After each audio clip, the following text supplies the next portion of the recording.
So this video is part of notes, but it's not really part of the book. The book doesn't deal with any of these table type problems.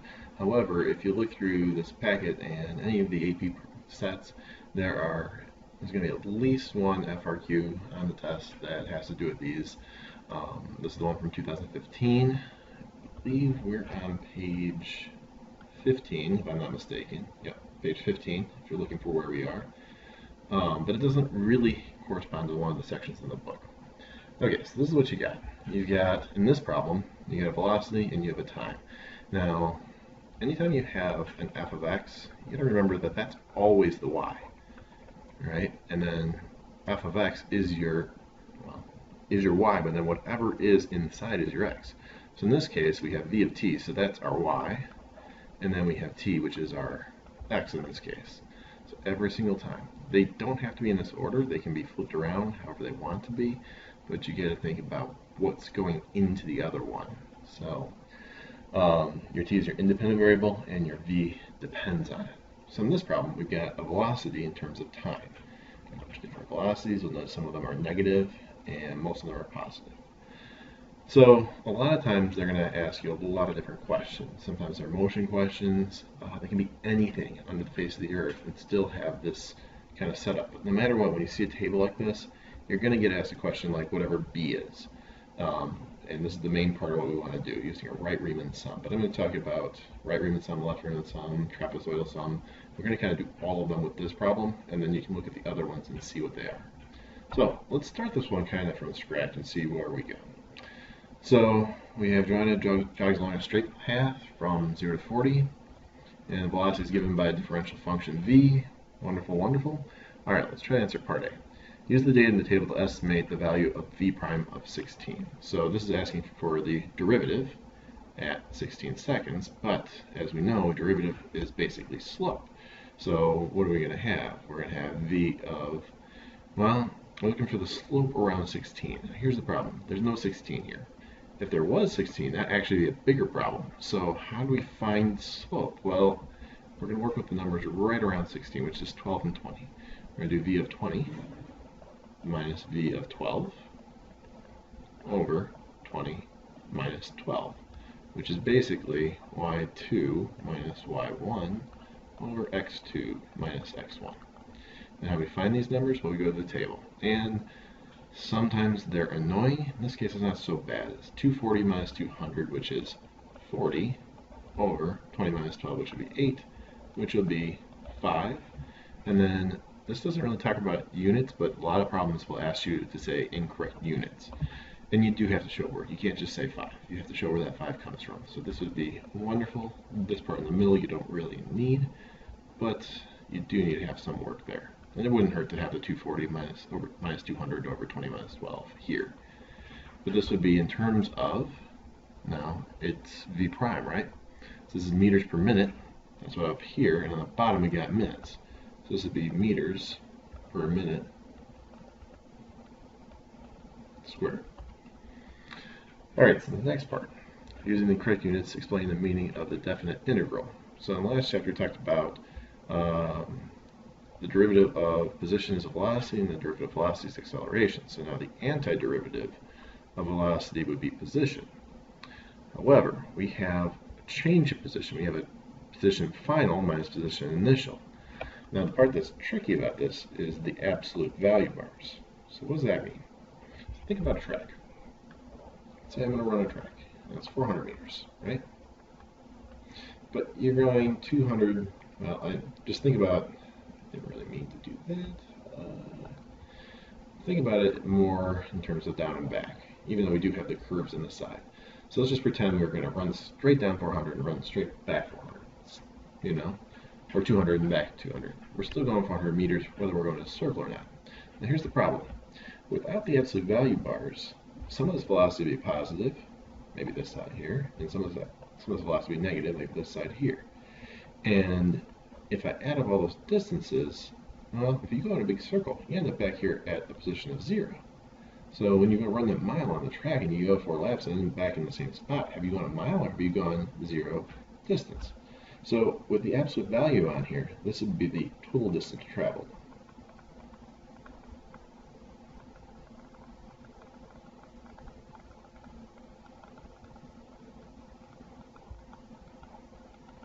Whereas without the absolute value, it would be your displacement. So if you don't have the absolute value, it would be our displacement, or our change in position.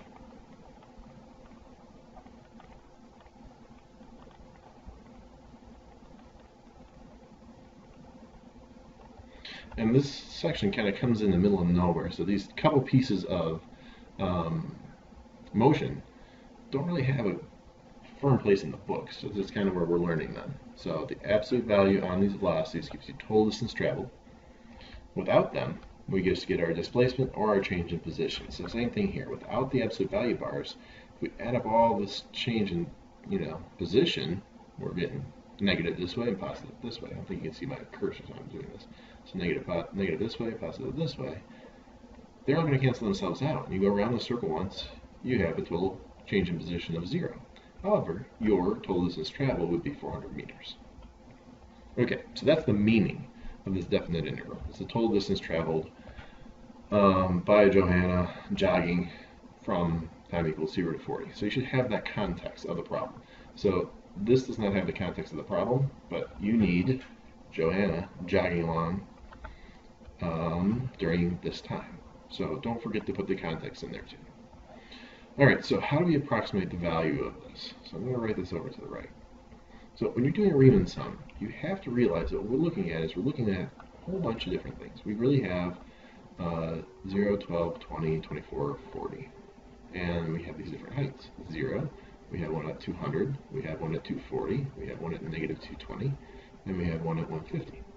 Now, we could try to connect these little things here, but we don't really know what's going on between them. So all those little extra stuff that I'm putting on there, that's kind of guesswork. So, what can we do? Well, we're trying to come up with the antiderivative, which is the area under the curve, right? And we've done this a little bit already, but we're basically going to make a rectangle. So there's two rectangles you can make here between these two endpoints. I can make a left rectangle. Sorry, this is a right rectangle. I can make a left rectangle using the height of my left side, and height of nothing, right? And then on my next one, I could use a left rectangle. So between these two, I'm choosing the height of the left one. Between these two, I'm choosing the height of the left one. Between these two, I'm choosing the height of the left one. Once we have all of these either left-hand endpoints or right-hand endpoints kind of matched up, all we got to do is add up all their areas. So like this would have an area of 0. This would have a height of 200, but a width of, well, you got to put in kind of our numbers here to make it a little easier to tell. So this would be 12, 20, 24, and 40. So like this area here would have an area of height of 200 and width of from 12 to 28. So 200 times 8, 1600. And then you do the exact same thing with the next one. So 20 to 24 has a width of 4 and a height of 240. So it would be 4 times 240. I'm just going to write that because I don't want to think and write and talk at the same time. And this one would have a height of, well, here's the thing. In this version here, if we're doing the absolute, this won't be negative 220. It'll actually be a positive 220. So this guy would have to flip up here. And this would be the actual area that we're looking at if we were looking for a left-hand Riemann sum. Now, in our case, we're not looking for a left-hand Riemann sum. So how does that change? We're looking for a right-hand Riemann sum. So let's see. Let's do a cleanup. That was too much. So if we have our two endpoints, I have a left endpoint at 0, I have a right endpoint at 200. So I'm using my right endpoint. And you have to show work for this too. So it's not work up here. So really what you want to do is say, okay, these are my heights. It's height times width. So which one? Am I using the left height or am I using the right height? I'm using a right Riemann sum. So I'm going to use the right height, which is 200, times the width of from 12 to 0 to 12, which would be 12. And then I do the next one. So I did the first one already. Now I got to look at these two, and the right one is 240. And the left one is 200, but I'm using the right one. So height of 240, width of 8. plus, and then go to the next interval, 240 to 220. The right one is 220, and it's a positive 220 because of the absolute value, times a width of 4, plus the last one, which would have a height of 150, times the width of, well, what would it be, 16, right? Now, unfortunately, you actually have to come up with a number. I'm not going to bother, but I'm hoping that if really push comes to shove, you can actually add this all up. So that's the difference between a left Riemann sum and a right Riemann sum. So let's look at another problem, and I'll leave C and D for later, or for you to try out, but I'm really focused on the table and what you're going to do with them. So let's pause this one.